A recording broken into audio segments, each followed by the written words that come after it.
இது உங்களின் அபிமான டெரஸ் குக்கிங் சேனல். இன்றைக்கி நம்ம ட்ரை ஆகாத சென்னாக்குண்ணி அதில் வடை செய்ய போகிறோம். ஒரு கடாய் வச்சுக்கிடுவோம்.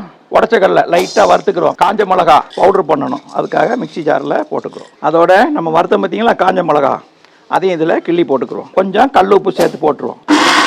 பவுட்ரு அரைச்சிட்டோம், அதை இதில் போட்டுக்கிறோம். ஊற போட்ட கடலை பருப்பை குறைன்னு அரைச்சிக்கிறோம். மாவோட சேர்த்து போட்டுருவோம். சோம்பு, பச்சை மிளகா பொடிசாக நறுக்கி, வெங்காயம், இஞ்சி பூண்டு அதையும் இதில் சேர்த்துக்கலாம்.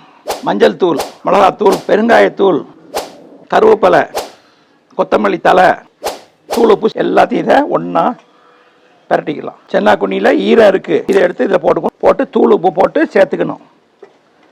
இப்போ எல்லாம் ஒன்றா மிக்ஸ் ஆகிற மாதிரி பரட்டிக்கிடுவோம். ஒரு கடாய் வச்சுக்கிடுவோம். இப்படி பால் பாலா உருட்டி இதை வச்சுக்கோங்க.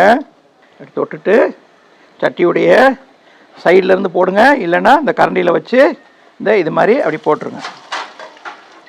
இதை அப்படியே பரட்டி விடுங்க. ஒரு 5 நிமிஷத்துக்கு அப்புறம் அப்படியே மெதுவாக பரட்டி விடுங்க. இது பாருங்கள், நல்லா ப்ரௌன் கலரில் மாறிடுச்சு. இப்போ ஒன்றா எடுத்துருவோம். ஒரே மசாலா ஒரே இதை ஒன்றா செஞ்சு ஈஸியாக இருக்கணுங்கிறதுக்காக ஒரே மாதிரி மசாலா பரட்டி அதை ரெண்டாக பிரித்து ஒன்றில் ட்ரையானதையும் போட்ட, ஒன்று ராவானதையும் போட்ட, ரெண்டையும் செஞ்சு காட்டியிருக்கேன். அருமையான ருசி.